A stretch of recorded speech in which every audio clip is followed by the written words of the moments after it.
I only had half a second to choose. And in that half second, I chose him. I didn't know it would be our last easy moment. Before the sirens, there was a Tuesday. They told me he was broken, but Storm was just waiting.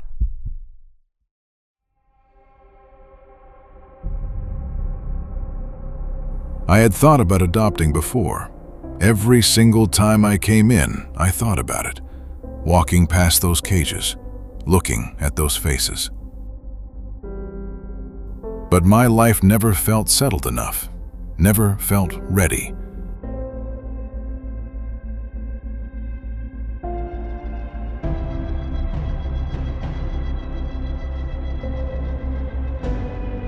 At the very end of the hall, I slowed down. There was a puppy in the last cage, tiny, gray and white, couldn't have been more than 3 months old. He wasn't barking, wasn't jumping. He was just sitting there, still, looking at me. I crouched down and reached my hand toward the cage. And he stood up slowly, walked over, and pressed his nose against my fingers. Just like that. The shelter worker came over and I asked her about him.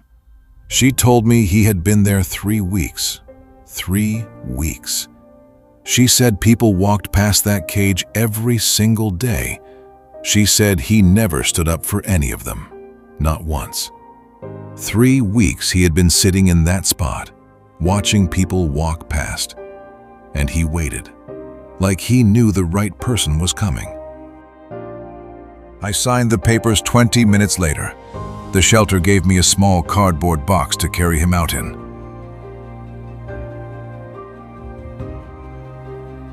He lasted about 30 seconds in that box, climbed straight out, looked at me, and sat on my lap the entire drive home.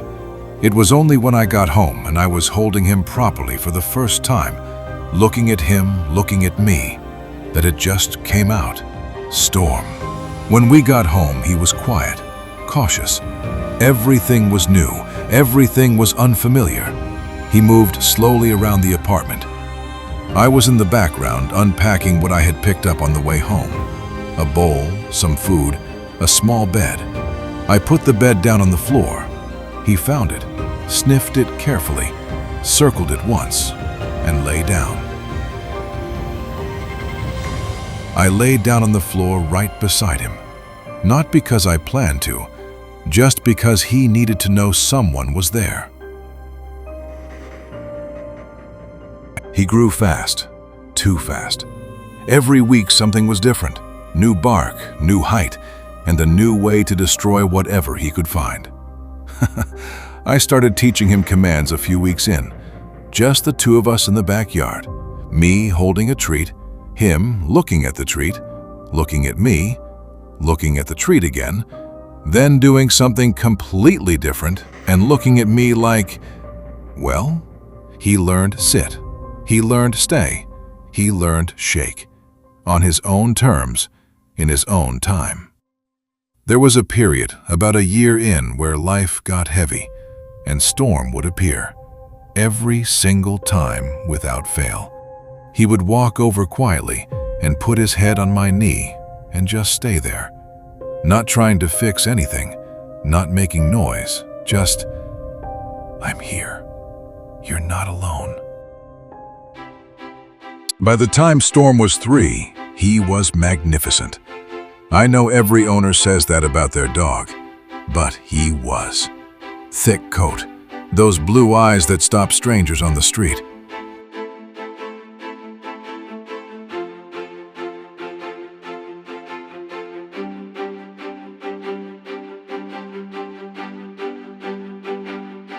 We used to go hiking on weekends. He loved it. The moment I picked up the bag, he was at the door. On the trail, he would run ahead and then stop and look back, making sure I was still there. Then run ahead again, then stop and look back again. Every single time. Like he was exploring, but never willing to go too far without checking on me. I used to laugh at him for that. I don't laugh at it anymore. On my birthday, He stole cake directly from my friend Daniel's plate. Not off the table, off the plate, while Daniel was holding it. The whole room was laughing. Storm wagged his tail once, like a bow. The second I touched my keys, just touched them, he was at the door, spinning, vibrating, making a sound that wasn't quite a bark and wasn't quite a howl, but was definitely an opinion. He loved the passenger seat, loved the window, loved the wind. I used to drive nowhere sometimes, no destination, just to see his face do that thing. Eyes closed, ears back, tongue everywhere. That was his face when he was completely happy. No worries, no fears, no weight. Just the road and the wind and the moment. Those were good days. I wish I had known then just how good they were. I wish I had slowed down more. The morning it happened started like every other morning. I made coffee. Storm sat beside me in the kitchen, tail wagging at nothing, just happy to be in the same room. We got in the car, Storm in the passenger seat before I even started the engine. About 20 minutes into the drive, I laughed at him. Just laughed out loud at how happy he looked with his head out the window. I said, "Storm, you absolute idiot. You love this road too much." He didn't even look at me, just wagged his tail once, like, "Correct, now drive." That made me laugh again. I didn't know that was the last easy moment. I was in my lane.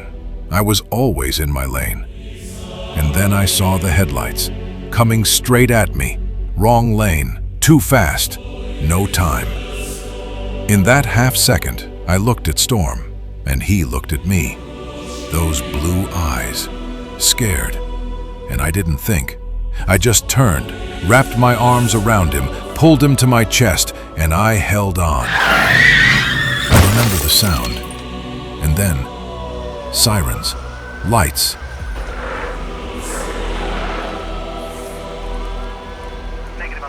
Voices I didn't recognize, hands pulling, and the last thing I saw was Storm being carried away, alive.